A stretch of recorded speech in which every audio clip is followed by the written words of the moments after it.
It's Daddy. Hello. Hello. Hi, skat.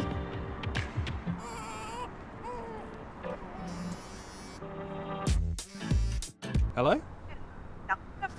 Wait. No, I don't speak Danish. No, sorry.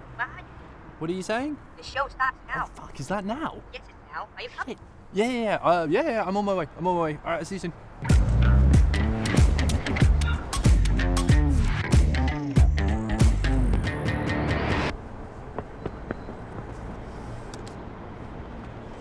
Ladies and gentlemen, give a big round of applause for Conrad Molden.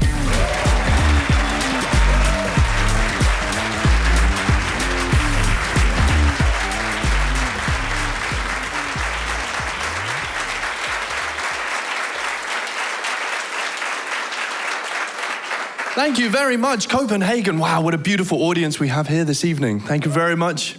It's an honor to be here performing for you guys. I'm learning a little bit about Denmark. I recently learned the worst thing that you can hear as a Danish person. Medarbejder til flaskeautomat. I come from a country called Storbritannien. Have you heard about Storbritannien? Yeah. Great Britain.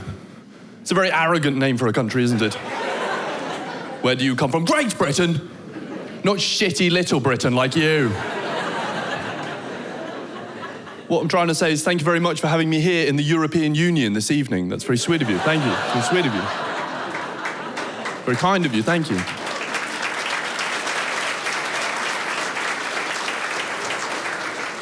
Have any other people from Storbritannien in the room? Give me a clap. A lot of cultural refugees here this evening. That's nice. Welcome. It's difficult dating after Brexit. My girlfriend thinks I'm in it for the visa. And people ask me all the time, Conrad, what is the UK going to look like after it leaves the European Union? I say, it's really obvious. You're going to imagine the skyline of London, but all the buildings have collapsed. And in the streets are just people warming their hands around barrels of burning money. And the sky is black with ash. And there's a hole in the ground, and climbing out of the hole is a boy with one arm. And he's eating a plate of fish and chips that's covered in flies. And my friend said to me, wow, Conrad, you're an optimist, okay. You're still gonna have fish and chips, that's good. I think I have a weird face. What do you guys think? Don't you think I have a weird face? I do, I have a strange face. Have a good look at my face. Because I don't look old, but I don't look young. I just sort of look fucked up, don't I? Look at me and you think, do you do heroin? Is that what's going on? I was looking at myself recently in the mirror thinking, you know, Danish people, they're very beautiful. What do they see when they look at me? And I realized what I look like. Have a good look at my face. Because I look like a school shooter.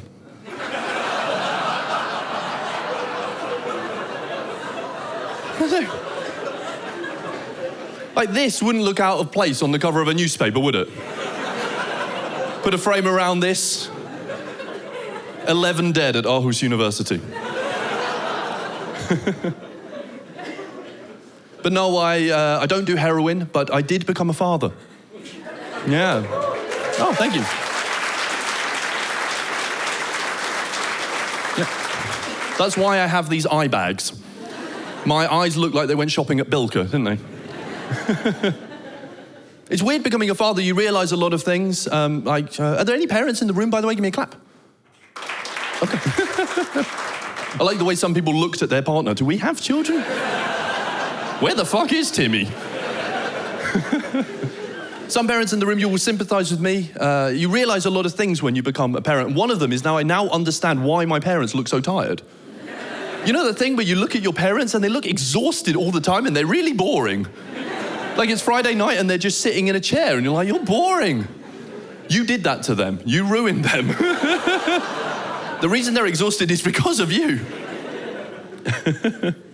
People say to me, Conrad, have you seen The Walking Dead? Yes. Every morning in the bathroom mirror. It's a crazy situation having a kid. It's a bit like having a Tamagotchi.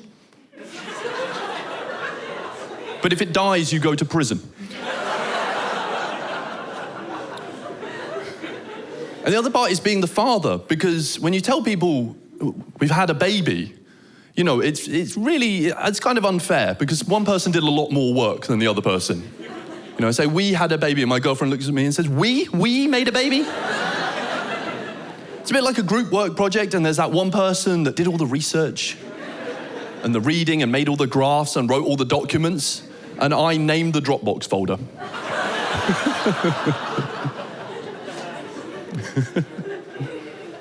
It's also weird being British and having a baby overseas, over here in Denmark, because I can't give him my Britishness. It's weird. You have to be born in Britain to be British, but at the same time, he can't be Danish. You have to have Danish family to be Danish. So by default, he's actually Palestinian.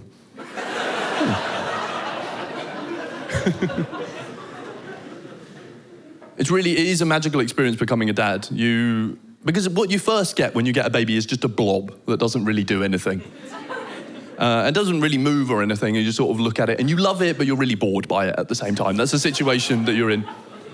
And then after some time, it starts to develop and starts to react. And I remember a magical moment. I was taking my baby out in the barnevogn, and I was leaving my apartment, and I was kind of dressing him up before I opened the front door, and I saw that he was really connecting, really making eye contact with me. And for the first time ever, he smiles at me. It was amazing. It filled me with sunshine. It was such a beautiful moment. And then he turned his head slightly and did the exact same thing to a NITAC sticker. Now, they're difficult to get, but they don't deserve as much love as your father. Babies live religiously in the moment as well. They never think about the future or the past. They're just obsessed with now, which is, it's hard because, you know, you're sitting around the breakfast table and I feel like they should apologize for last night, but they never do. They're like, guys, I'm so sorry for all that drama at 4 a.m. I had too much milk. Everything got a bit out of control. I didn't realize this before I became a dad, but if you have visitors over to come and visit you and visit your baby, and the baby does a poo, and you go to take the baby into the bedroom to change the baby, the visitors come with you. What the fuck is going on? That's fucking crazy. They do, they just follow you in and watch you clean your child's anus. They're just standing there watching you. That's the only member of the family that you would do that with. You're not sitting around the dinner table, I think grandma's done a shit. Come on, everybody, to the bathroom. I've had some weird jobs here in Denmark. I used to work in Superbrusen. Have you heard about Superbrusen? The most super of all the Brusens. And while I was working there, we used to stock a product called ISIS. Now, that was really unfortunate marketing for those guys. All they wanted to do was sell sugar-free products to Danish people, and then the Islamic State had to ruin it for them. So, what did they do? They had to rebrand, and they now call themselves ISIS, which just sounds like the hyggelige wing of ISIS, doesn't it? Like, I imagine that somewhere in Denmark is a little boy saying, Mor, jeg skal til Mellemøsten og blive en medlem af ISIS. Nå, sådan, men du må ikke glemme madpakker. Working in that Superbrusen, we had a few policies. We weren't allowed to serve anybody wearing a mask. We weren't allowed to serve anybody with a face tattoo or who was wearing camouflage. And I said, are we really not allowed to serve anybody from Randers?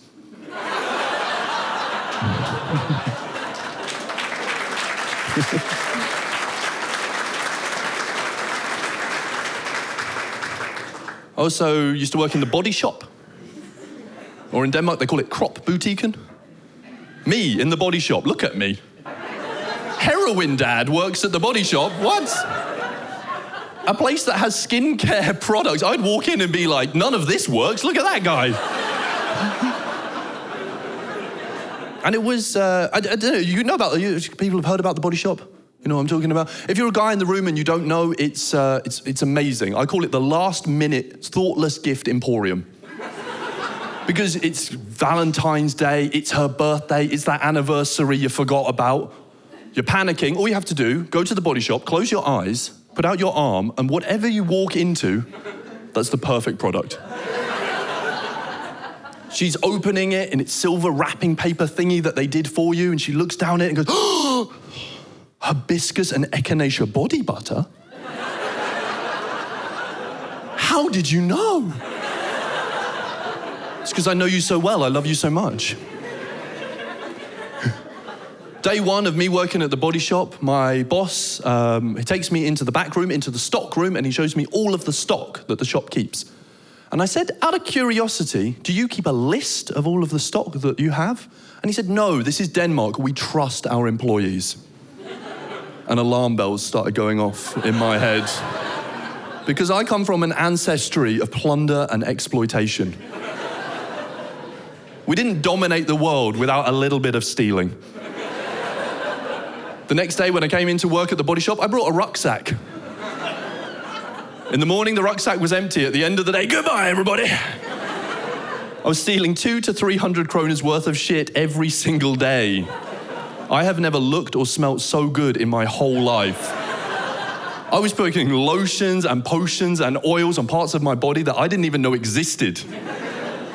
My colleague Sebastian, he even pointed out one day when I came into work, he was like, damn, you are the smoothest ginger dolphin that I have ever seen. I looked gorgeous and amazing, but one day my boss says to me, Conrad, I need to talk to you. Takes me into the back room, closes the door, locks it, looks me in the eyes and says, somebody's been stealing. It ran through me like a dagger. And then he said, and we think it's Sebastian. I said, yeah.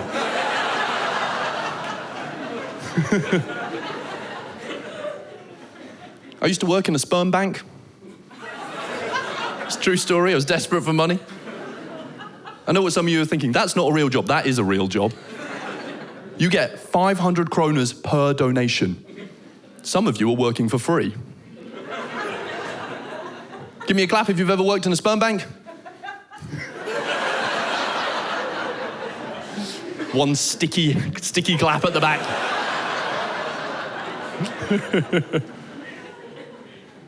It's a weird experience working at the sperm bank because you trade money for shame. That's what you have to live with, the shame of your lifestyle. You go in there, the reason that they call it a bank is because it really looks like a bank. It's got like this glass countertop with this stone thingy, and there's like a lady standing at the counter in like a nice blazer. Her name's definitely Meda, and she's standing holding a little plastic cup. She gives you the plastic cup, and then you go into the waiting area, and nobody is making eye contact. People aren't even looking at their phones. That's how embarrassed they are. They're just sitting there like this. It's like that scene in Jurassic Park. If I stay still, maybe they can't see me. And you're all queuing to go into what they call the cabin, or the wank dungeon, as I call it. It's a door, and above the door is a light, and when the light is red, it means the room is occupied. That means somebody's in there masturbating. And here's the fucked up part, you're queuing to get in that room. You're waiting for that guy to finish onaneering so you can go in there. The light goes green, the door opens, and a guy walks out covered in shame. And now it's your turn. And you go into that wank dungeon, and there is a smell. There is. Decades of wanking have happened in that room. If you've ever been into a teenage boy's bedroom, there is a smell. And I'm in there watching some adult entertainment, and true story, the DVD I was watching, it froze. And I don't know about you guys, but I'm not into this.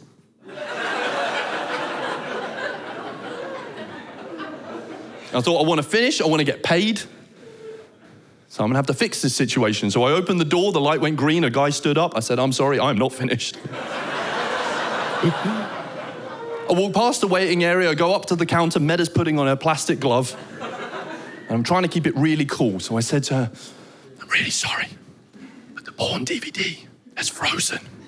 And she said, no, we don't have the porn DVD version of Frozen here.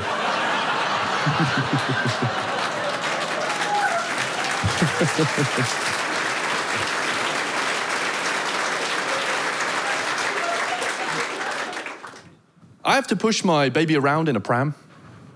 Pram is actually, it comes from the Victorian English word perambulator. It's true. There's a verb, to perambulate. I'm perambulating my baby as I push it around. Now, here's the thing. It's a jungle out there. If you want to buy a perambulator, if you want to buy a barnavon, it feels like you're at a Mercedes-Benz dealership. I'm not kidding. This shit costs 15,000 kroner. 15,000 kroner for a barnavon. No. I have a little trick up my sleeve. It's called DBA. Have you been on DBA? This is where desperate people go. And I got my barnevogn, 187 kroner. That's a fucking bargain. 187 kroner for my barnevogn, and it's massive. It's this wide, and it's this long, and it's this deep. I call it the beast. And everybody like Danish mothers, you know, have you seen them pushing around their barn? It's like the perfect barnevogn. And she's like super hot with her hair blowing in the wind. Like she's in a L'Oreal advert. And she's got like the perfect cup holder with the Peter Larson latte macchiato. And then her like equally hot friend, and they're pushing their perfect barnevogns together.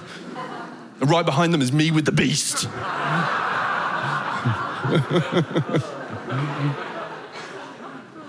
And there are some problems with the beast. It was 187 kroner after all. I said when I was buying it from the DBA lady, I'm like, is there anything, any problems with this? And she looked at me and said, how long have you got?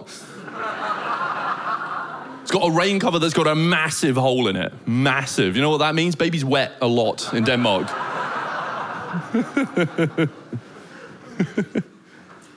And I took the beast on holiday recently. Had to perambulate my baby all of the way to Billund Airport. And I arrived there, and they take one look at the beast, and they're like, "Oh God." Because you non-parent people, you don't understand how difficult it is if you want to take your barnevogn on the plane. They have this whole separate section for you. And we go up to the check-in counter, and the lady looks at us, and she's like, "Does it collapse?" No. The beast does not get any smaller than this. So she just picks up the telephone. She has to ring the gate so they can coordinate the situation. She's like, "Hi, yeah, det Mette her. Ja. Jeg har to retardale mennesker, ja. Og de har en slags beast med dem, ja. Ja, og det regner udenfor, så babyen er lidt vold. Okay. It's weird when you go to an airport with a baby, because you have to go through the security section, and they, the scanning bit, they scan the baby. Our baby was sleeping, and they're like, "Yeah, we need to wake up the baby, you need to scan the baby." You know, why are you going to scan the baby? You don't need to scan the baby. It's like, we need to scan the baby. I was like, what are you going to find on the baby? What, you're going to take it out, put it through the thing? Oh my God, it's got a gun. Jeg er en medlem af ISIS. No.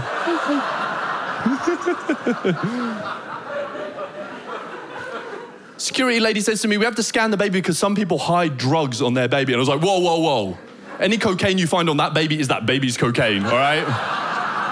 It's having a hard time at the Vuggestuen.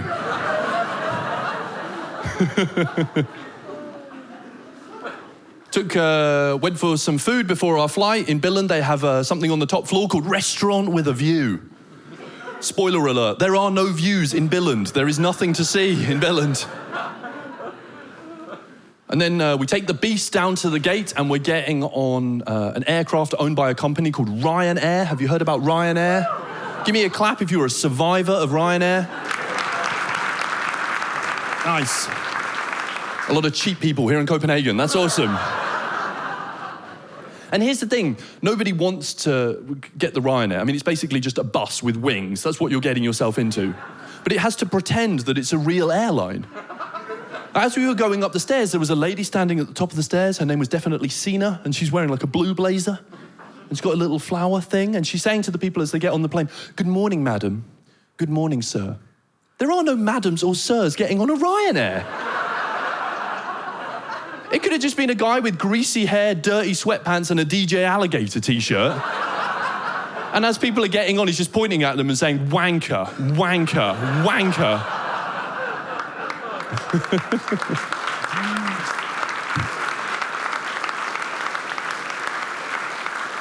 I went traveling a lot over the summer. I went to a lot of different places with the beast and my baby and my girlfriend.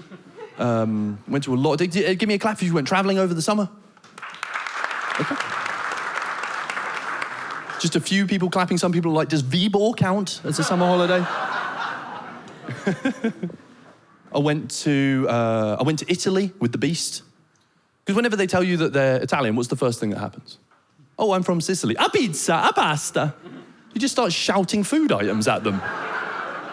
You don't do that with any other culture, do you? Where are you from? Weiler. Stick flesh med persillesauce.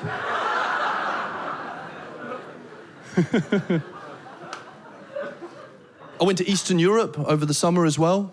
That's awesome. Give me a clap if you're from Eastern Europe. Is it also depressed Voggestoon lady? It's a lot of fun. If you haven't been to Eastern Europe, I can really recommend this documentary. It's called Game of Thrones. And fun fact, they actually filmed some of that show here in Denmark. Like all of the scenes with the Army of the Dead, that's the exit at Roskilde Festival.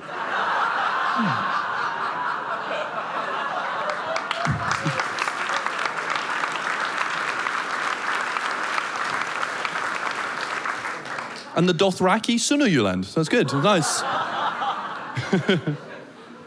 Also went to Norway over the summer, that was awesome. Any Norwegians in the room? Oh, he's so happy. Norwegian people are awesome. Internationals, you have to understand that they are extremely cute and hoogly. They are. Like Danish people are cute and hoogly, but they're even more hoogly than Danish people. They're like Danish people's Danish people. That's how cute they are. I was talking to a Norwegian here in Denmark. I was asking him what he was doing here. And he said, well, Denmark is the Latinos of Scandinavia. No.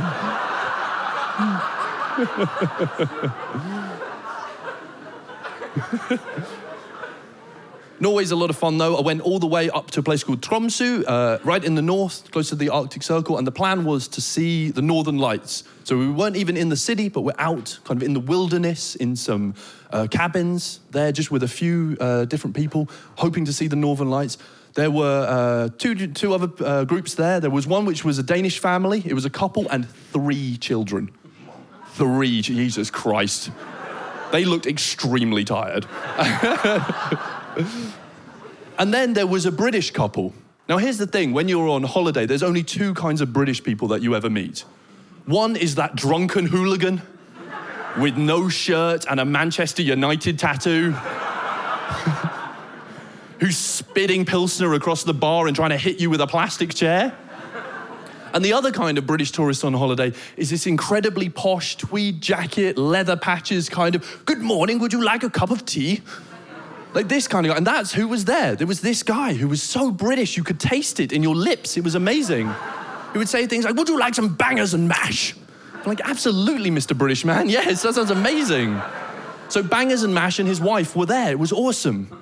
And we were up there in the cabins together, and on the first night, the owner of the cabins comes and tells us there's a 70% chance that you're going to see the Northern Lights tonight, but it won't be until midnight. And immediately the Danish family were like, we're going to bed. So 4:30 in the afternoon, they all went back to their cabin. And me and my girlfriend, we'd been traveling that day, and we were thinking, we think we will just go to bed, it's okay. And then the British guy said, no, I'll tell you what, if we stay up and see the Northern Lights and they do happen to appear, we're going to come over and we're going to tap on your window. And I said, thank you, slightly aggressive British man, but, we might be sleeping at that time. He said, no, I'll tell you what, I'm going to tap gently enough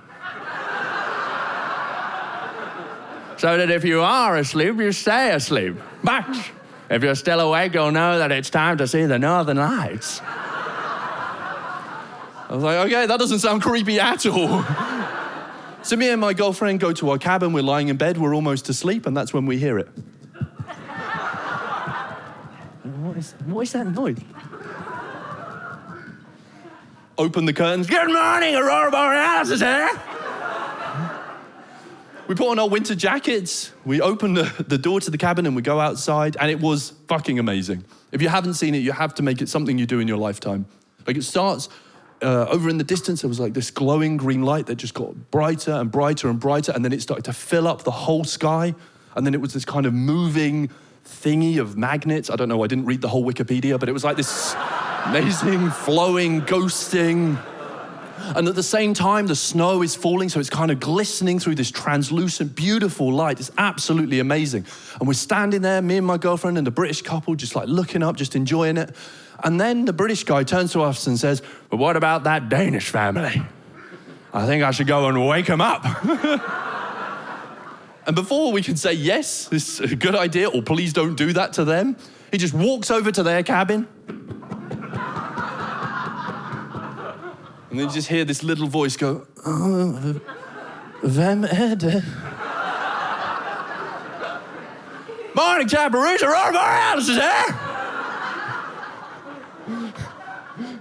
He comes back over, he starts joining us, and now the show is really spectacular. It was going from greens to blues to light oranges. It's moving around, it's absolutely cosmic, it's so beautiful. And then at some point it slowly starts to fade out, and then you get this incredible view of the Milky Way. The stars are completely crystal clear throughout the whole sky. And then slowly, the whole thing started to fade away, and it became green again, and then it slowly moved to the horizon where it had came from, and then it was just this kind of sweet twilight darkness. And that's when the cabin door opened. And out come two incredibly tired Danish parents like this. Their eye bags didn't just go to fucking Bilka. On the way home, they also stopped at Jysk. They're hanging down. And then three incredibly tired children walking behind them. And we look over at them and the British guy says, well, you missed it, but it was fucking spectacular.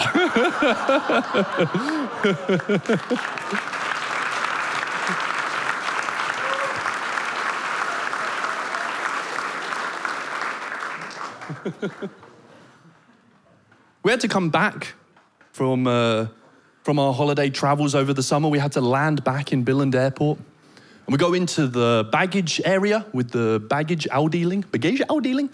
And we collect our bags and we turn to go through customs, and there's a massive queue of people, a massive queue of Danish people to get out. And I was like, well, I'm British, so I'm not waiting in that shit. So I took out my passport, start walking to the front like this, and a big guy steps out in a black jacket with the word scat written on him like this. And he says, bor du her? And I said, yeah, I bor here. And he was like, English? And I was like, yeah. And he was like, well, you have to get to the back of that queue. We're checking everybody's bags to see if we need to tax the things that they're bringing into the country. And I looked at him and I said, I don't live here. And he was like, oh, welcome in. And then me and my girlfriend just pushed the beast past all of these Danish people. There is so much goodwill in Denmark. People are so sweet and kind and trusting. And for an imperialist like me, it's hard not to destroy your fragile society. I remember the first week ever that I was in Denmark. I was cycling and there was a crossing. And there was a guy already stopped at the lights. And as I got behind him, I realized that he's a policeman sitting on his bicycle. And behind him, and we're looking at the red light. We're not looking at the big lights. You know, at the junctions, they have the big lights for the cars. No, we have our own little sukulus here. We're too small on our bicycles to see the big lights of the cars. We have the little bicycle lights. So I'm behind the policeman, sitting at the red light, and from behind us, a guy just cycles past, straight through the red light. And the policeman shouted out, stop! And started going forward, but then he realized the light was red, so he had to stop himself.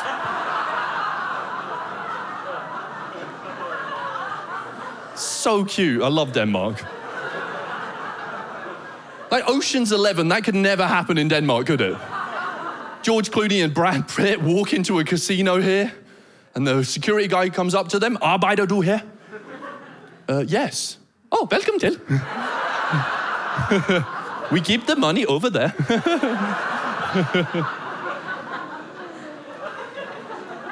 There is so much goodwill and kindness here in Denmark. Even the nurses here in Denmark. We have a lady who comes to visit us called the Jordmor, the Earth Mother. Have you heard about the Earth Mother? She comes in with like a big wooden stick through the front door like this.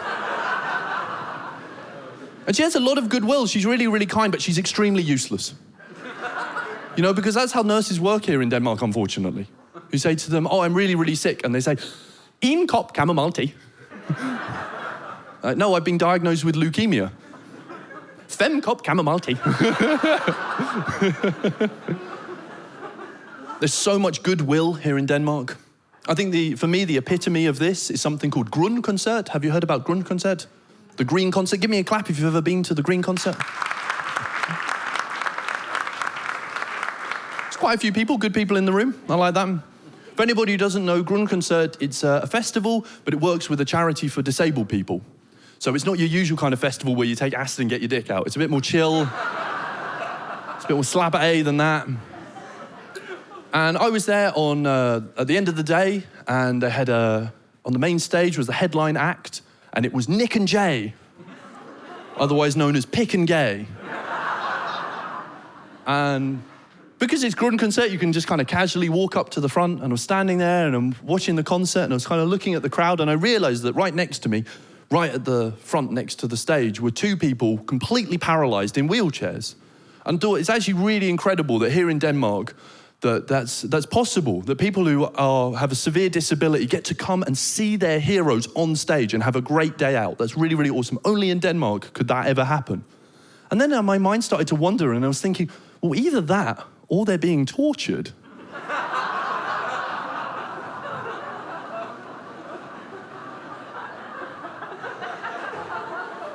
You know, earlier in the day, their parents go up to them. You guys looking forward to seeing Nick and Jay tonight?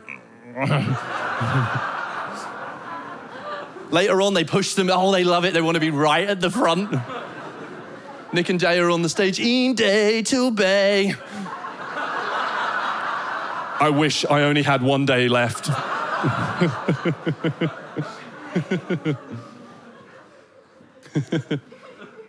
My favorite place in Denmark for goodwill is something called Laukehuset. Have you heard about Laukehuset? This place is amazing. My favorite thing to do in there is say, må jeg bede om en kanelsnegl? May I pray for a cinnamon snail? That's amazing. That's so cool. I love it. And here's the thing, the people in there are so friendly. Have you met the people at work at Laukehuset? At 6 in the morning, they are so happy. They look like they're high on cocaine. They're like, hello, good morning. Would you like free coffee? I want to pray for a kanelsnegl. Good idea, amazing. They're so sweet and they're so kind in there. The other day I was in there and I'd seen it for the first time. It was this thing called a kai. It's like, what the fuck? Why is there a little frog muffin thing? Can I pray for a frog muffin?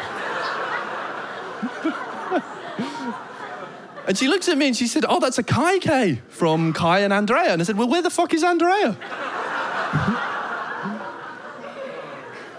It's a bit sexist, isn't it? They have the guy, but not the girl. Where's the girl? She said to me, it's very difficult to make a cake in the shape of a blue parrot. And I said, come on, you Danes. You built store belt. You invented insulin and you can't make a parrot cake. Come on. Here's the thing, the exit to Laukehuset should just be a tunnel that takes you to a diabetes clinic. It should. And here's the thing, it's still hyggeligt because here in Denmark you call it sugasu. Oh, I have the sugar sickness. 3 cup chamomile tea.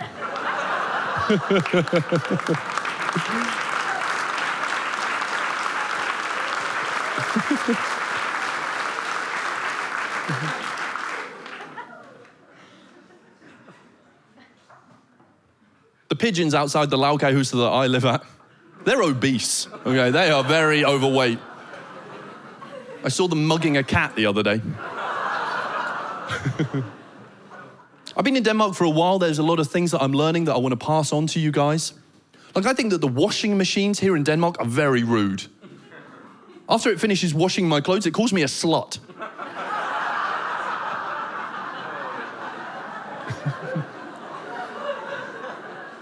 Something else that I've learned, if you ever have to go to a forsamlingshus, you get there early. The event starts at 9 o'clock, get there at 7:30. And we all know why, don't we? High meta, high meta, high meta, high meta, high meta, high meta, high meta.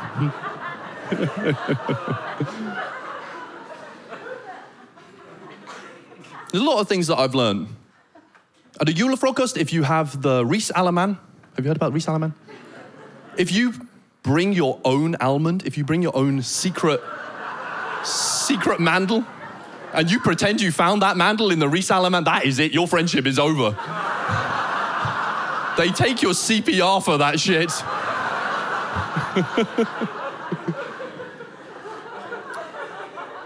There are some things that I just cannot get used to here in Denmark. Have you heard about salmiak? Salmiak salt licorice? Some of the internationals in the room, oh, I went to Copenhagen for a weekend and I had salty licorice. Yeah, but you didn't have fucking salmiak. I'm not talking about the thing that's shiny black thing. No.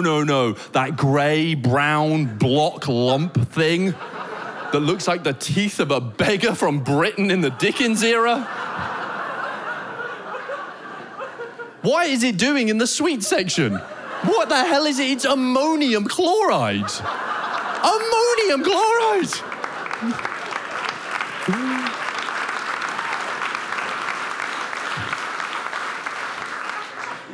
It's used for welding, for fusing two pieces of metal together.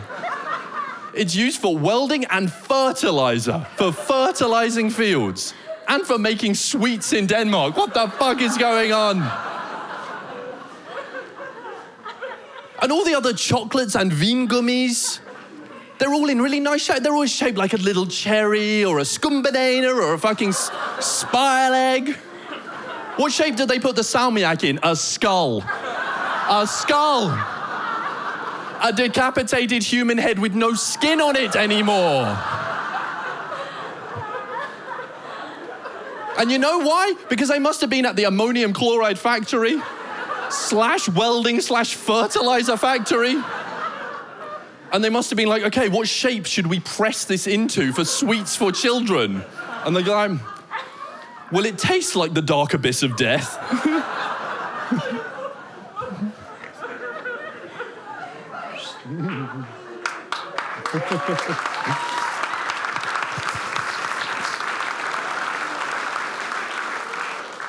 There is a moment at 6 weeks of age that your baby gets to where it starts to be much more interactive. It stops being just a blob.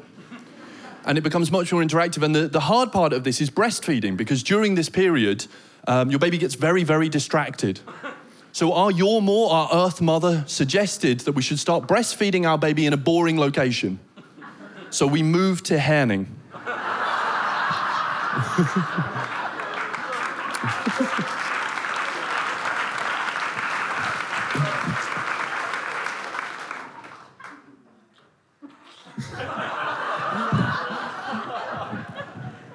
For our move to Herning, I got this. It's the Visit Herning Guide. And I know what some of you are thinking. How much did you pay for that? Dear, gratis magazine today. I know that's really hard to believe. It's full of... I don't know what you're reading at the moment. This is much better. This is much, much better. These are the people that work at the Visit Herning Guide. 8 people. 8 people. Can you please confirm, sir, that her name is Meda?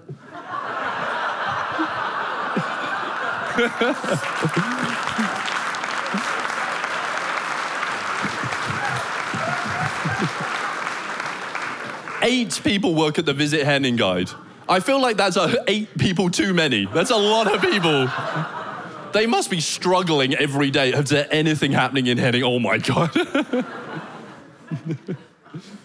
I would read for you. Talking to you like you're my son. I'll read you a bedtime story from the Herning Guide. There's a section I really love called A Night on the Town. Oh yeah. Has anybody been for a night on the town in Herning?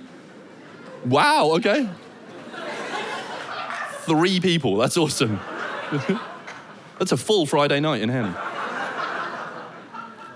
At the Fox and Hounds. Have you heard about the Fox and Hounds? At the Fox and Hounds, business people mingle with the Herning locals. That sounds like a threat. It's even the name of this city that I love. It sounds like a disease, doesn't it? Oh, I got really bad herning all down my leg. And I feel like the guy that does the subtitles here in Denmark is extremely old and extremely friendly.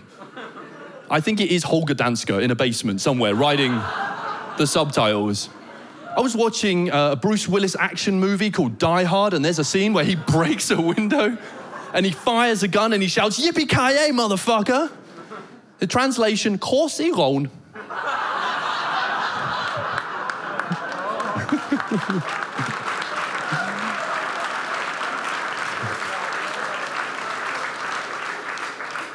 cross in the bum.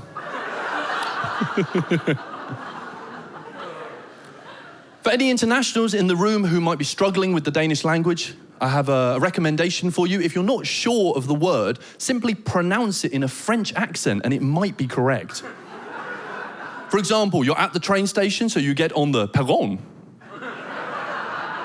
You need to go and exchange money, so you go to a bureau. You're being driven in a taxi by a chauffeur. Ooh. He gives you some information. You draw a conclusion out of desperation.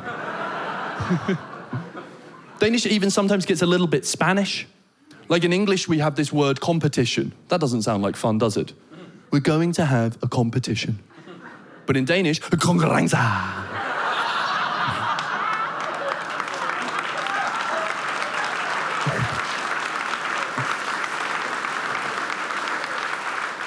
It feels like everybody's going to start dancing. Yeah. In English, we heard this word avalanche. That's when rocks and snow fall down the mountains of Denmark.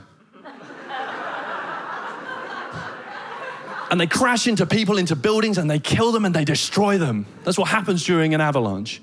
I'm not going mountaineering with Danish people because I don't think I'm going to realize the danger of the situation. Like I'll be up there with Rasmus and Mette. And one of them will just point and go, "Oh nej, en lavine." 2 milks, 2 sugars, I'll have a lavina as well. That sounds delicious. I didn't know there was a Starbucks at the top of Himmelbjerg. That's great.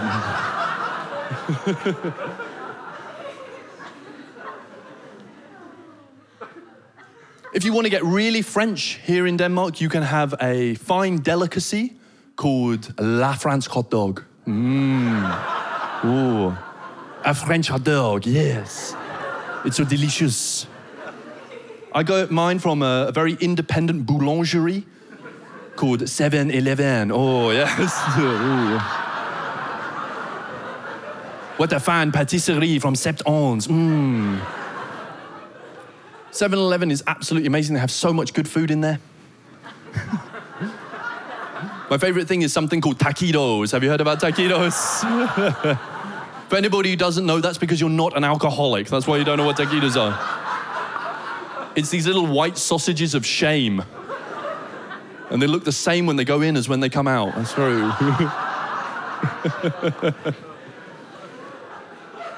And when you order La France hot dog in this patisserie, they take it over to the sauce afdeling, where you can get all of the different sauces. I don't know if you've seen this, but they have like a kind of, like a cow's udder. Like a kind of shame titty. I call it a scam patter, and it's just hanging like this, and then they squeeze the sauce into it like that. I like my sauce from my scam patter.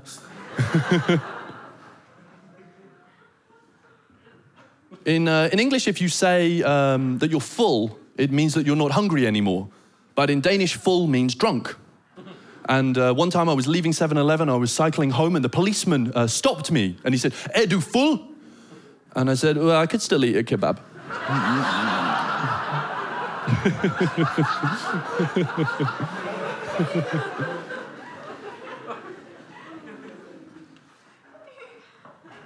If you fly Ryanair and you eat your Fransk hot dogs, you probably also travel with something called the Flixbus. Have you heard about the Flix? Give me a clap if you're a survivor of the Flixbus. There's a lot of pain in this room. There'll be a lot of healing, don't worry. It's basically like a Ryanair without wings. That's the situation that you're getting yourself into. For anybody who doesn't know, they managed to turn depression into a vehicle. They've kind of compressed depression into this vehicle, and there is an evil German man who's sitting in his office somewhere in Germany, and he hates comfort. He hates your neck, he hates your back, he hates your knees, and it just makes him happy to know that you are in pain on the Flixbus. I feel like while you get on, they shouldn't just check your ticket, but they should also give you a psychiatric analysis to check that you're not suicidal, because that shit will push you over the edge. And sometimes you have to travel by the Flixbus. That's your only option. Like recently I was in a place called Lars Tunskilsmark, otherwise known as Aalborg, and I had to travel. And I had to travel all the way to Copenhagen, and I made the horrible mistake of taking the Flixbus. It was the worst decision of my life.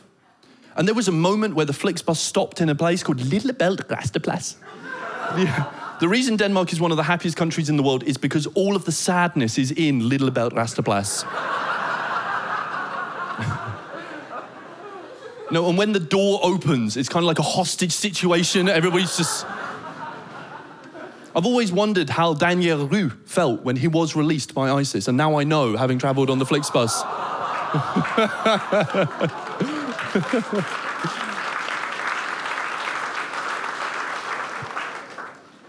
I have to travel a lot by Flixbus because of my job, because I'm really cheap.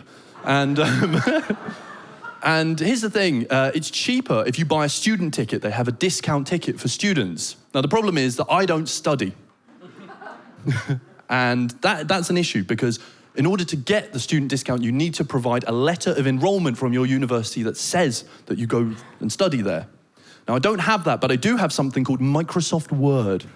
Yeah. So, true story, I made myself a fake enrollment letter from Aarhus University, and I wrote it in English. That's how bad a person I am. That's how terrible imperialist I am. I didn't even translate it.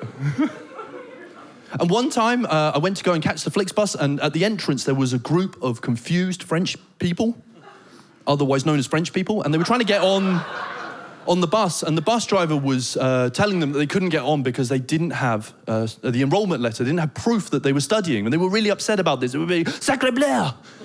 Jean-Paul and I, we are studying the fine art of winery. You should let us on the bus. I am in desperation. I don't know what to do. Le pot de confiture, le ordinateur. And the bus driver was saying, oh, I'm sorry, I can't let you on the bus. And that's when I arrived with my letter of enrollment in front of me. And he points at me and he says, see, you want to be more like that guy.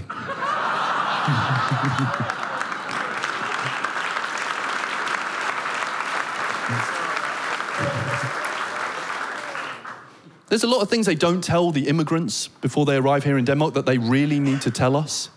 Now, have you heard about studenterkørsel? I thought the Germans were back. Standing in the street and a truck full of fucking crazy people comes around the corner. Give me a clap if you've been on a studenterkørsel. Oh, okay. There's a lot of people. Was anybody the last house? Give me a clap.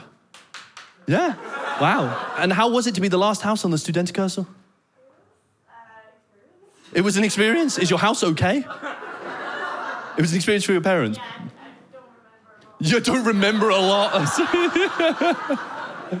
That's awesome. But was your house okay? Was everything all right? Yeah, they kept us in the garden. They kept you in the garden? Like a bunch of wild animals. Studenterkørsel is crazy. They fill a massive truck full of booze and students and they drive it around to all of the students' houses. And this could only work in Denmark. Like, I talk to people at every show, like, what happened at the end? And they're like, well, it was nice. Everybody was really hoogly and friendly. And somebody did the washing up. It was really nice. That could only happen in Denmark. Can you imagine that tradition in the UK? Horrific scenes this evening as 45 people have died in a house fire.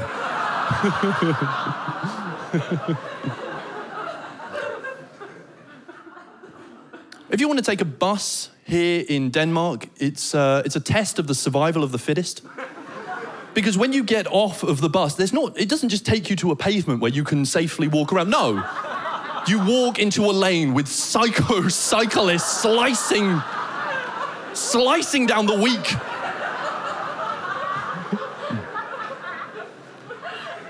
I live in a city called Aarhus, and it's definitely the most hoogly place here in Denmark. The people are so friendly. We get on at the back of the bus. Everywhere else in the country, everybody gets at the front. We get on the back of the bus because we trust each other. You know what that means? Free bus. That's awesome. I love taking the free bus in Aarhus. It's really awesome. The thing is, you don't pay with money, but you do pay with the health of your heart. Because every moment that you're on that bus, your heart is going like this, and you're sitting on the bus looking through every window. Where are they coming from? Where are they coming from? When are they coming? Why is Vibu so far away? Where are they coming from? Where are they coming from? And then you think you see something there in the distance at the next bus stop. Fuck, where's my riser cord? Where's my riser cord? You pull it out, you get over to the machine, you're shaking, you put it on there, bong. And then the doors open. Oh, fuck, it's just a guy in a dooney yakka, for fuck's sake.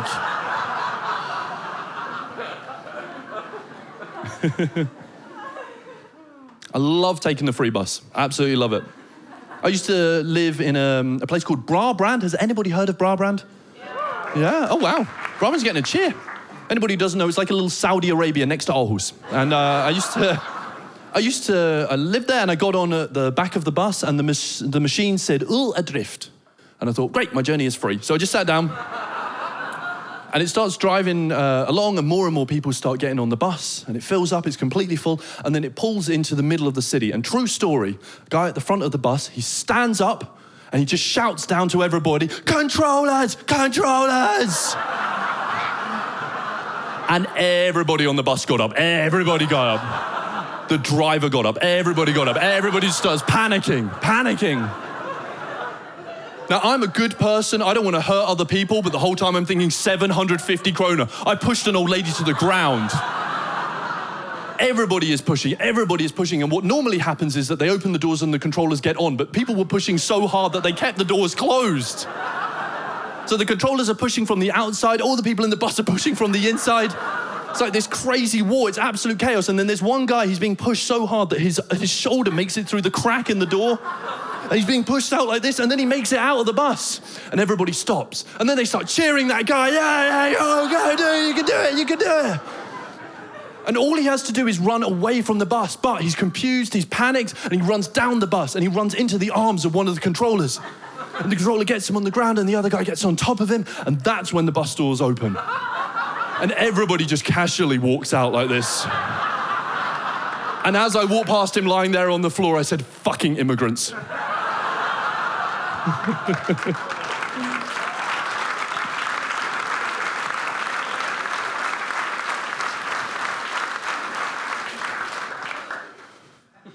have to say something to the Danes on behalf of the internationals in this room. Sorry to confront you guys, but I need to tell you something. And that is, please stop apologizing for your English. You have to stop doing it. You're embarrassing us. Because Danish people, you speak fucking good English. It's terrifyingly good. It is. It's absolutely amazing. And all the time I have my Danish friends coming up to me and apologizing. And they say things like, oh, Conrad, I'm so sorry that my English is not as rambunctious, fallacious, and fandabulicious as it could be. Perchance, henceforth, my vocabulary could be extended with a conversation with a native speaker such as yourself. And I say, what the fuck are you talking about? I have no idea what you're saying. Danes, you're terrifyingly good at English. Have you been to England? Excuse me, where's the train station?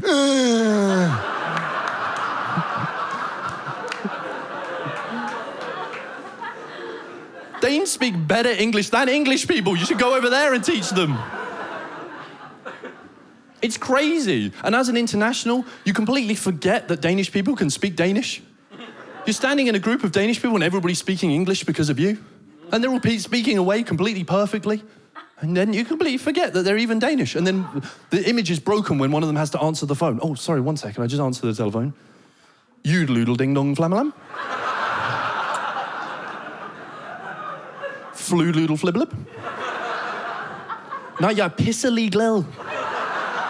Henstillinger cykler er forbudt. Sorry about that. And you're like, whoa, you have superpowers. What the fuck?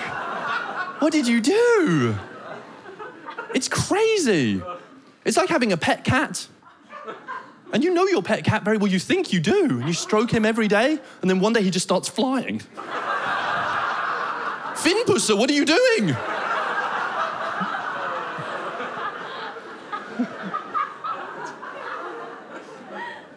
Terrifyingly good at English. But here's the thing, Danish people, they still secretly need to snack at the Dansk. They do. Danish people need to speak Danish. It's in their DNA. If they don't, they get something I call the snacker sweats. So you know when they're just a bit... You know, all international people know this from the office. That, is Rasmus okay? was out traveling with a friend of mine called Anna's. We were in South America, and after 2 weeks, he was getting the sweats. And it was only when we were in Panama City that we ran into a group of Danish people. He was so happy. He was snackering away with them. It was awesome. It's like when you have a cat indoors for too long, and then you open the back door, meow. And like 2 days later, it comes back. It's much happier.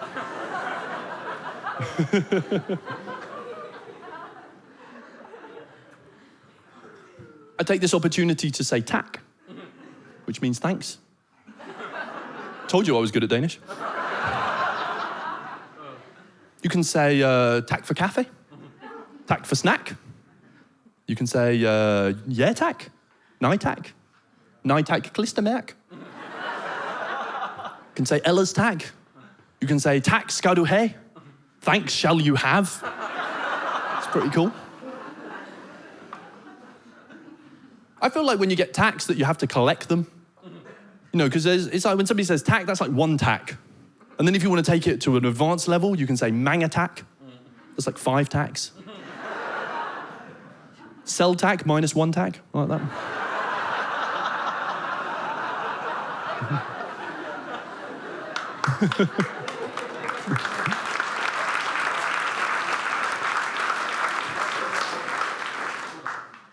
So you've got -1, you've got 1, you've got 5. You know what the next level is? Tusentak.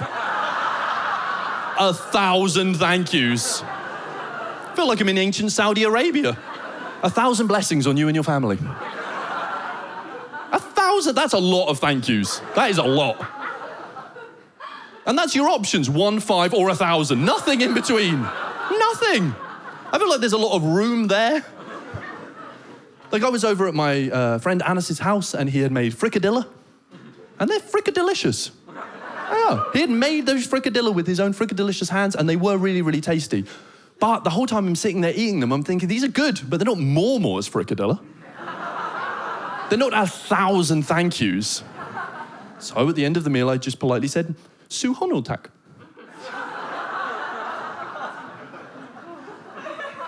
If you want to say yes, please in Danish, you can say jo tak. That's pretty fucking gangster. I was in 7-Eleven and the melarbejder said to the customer, skal der være ketchup i? And he said, jo tak. I thought, oh shit. I didn't know that Snoop Dogg ate his Franz hot dogs here. That's pretty awesome. Before I go, I will tell you one last thing, and that is that I was not always heroin dad. I wasn't always with my beautiful girlfriend and my little boy. I used to live a very studenty lifestyle back in the day. I actually used to live in a collective. Have you heard about a collective? Yeah, it's cool. It's kind of everyone smokes weed and eats each other's pasta. Yeah, and sometimes you're supposed to buy the pasta. I didn't realize that. And I lived in a collective with 9 other Danish people. 9 Danish people. That's a lot of Danish people. That's a large town in Midtjylland. I remember going to the interview to get the room, and I was expecting it to be very formal. That, you know, they show you the room, they show you the contract, can you pay it? It wasn't like that at all.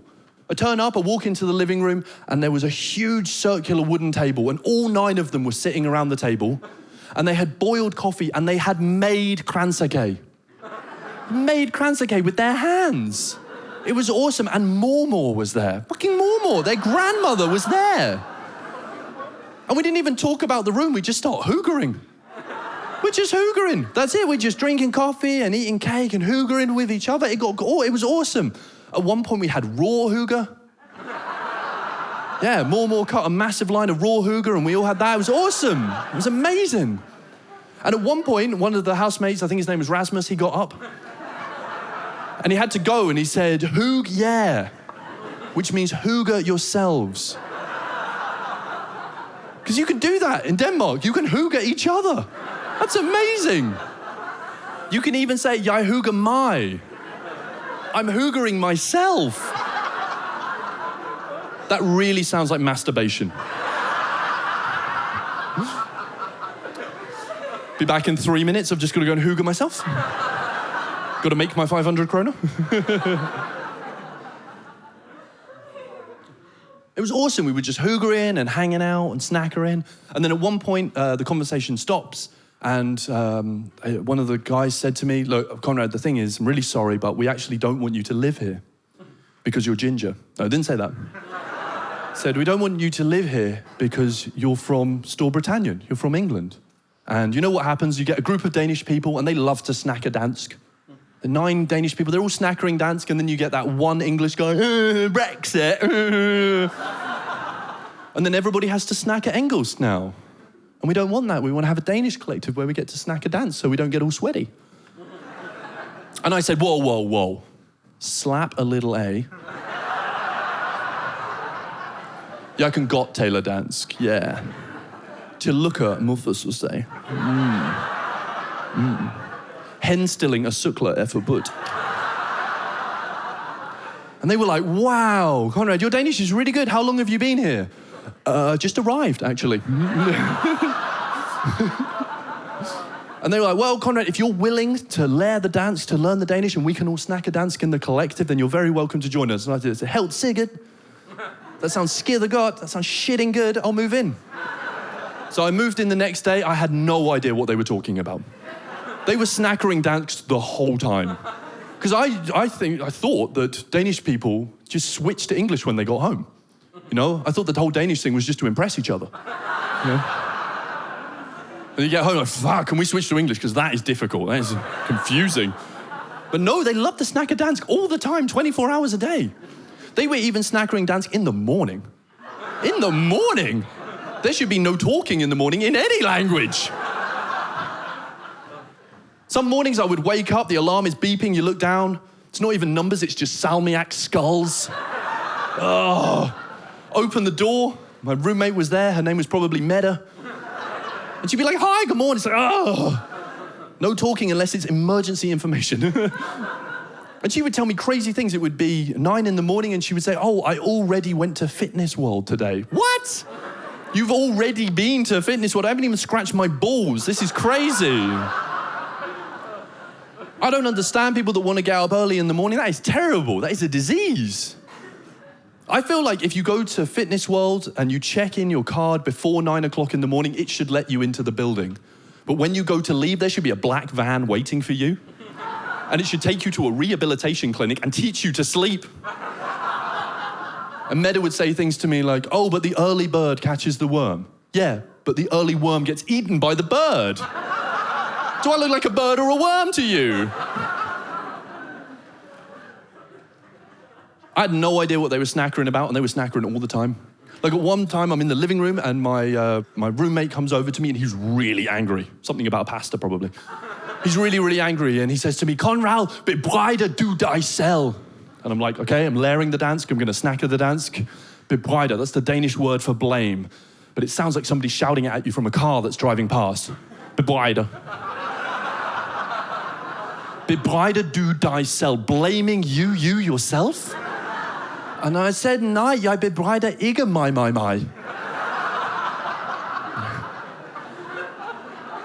Snackering Dansk the whole time, I had no idea what was going on.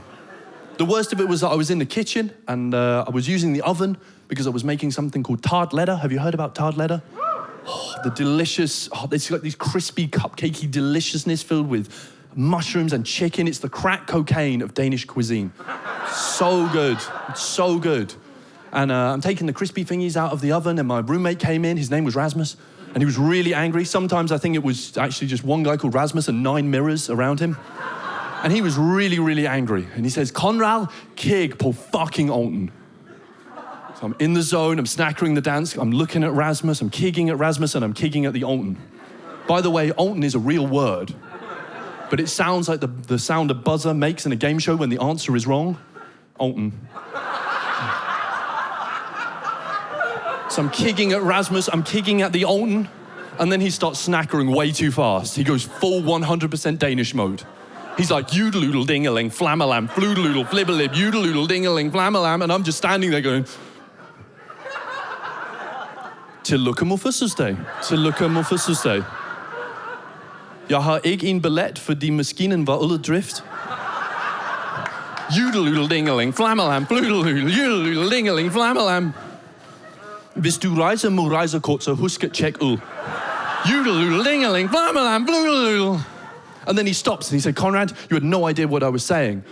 I was telling you that you cannot turn on the oven and leave the apartment. And I said, whoa, whoa, whoa. I was making tarteletter, the delicious crack cocaine of Danish cuisine. I was warming up the crispy things and then I had to go out and buy the rest of the ingredients. He said, I don't care what you were doing. You cannot turn on the oven and leave the apartment. What if something happens? And I said, dude, if something happens, I don't want to be here. Copenhagen, you've been so much fun. Thank you so much for having me here this evening. Thank you very much. Lots of love. Thank you ever so much. You guys have been absolutely fantastic. Thank you ever so much, Copenhagen. Tusind tak to all of you.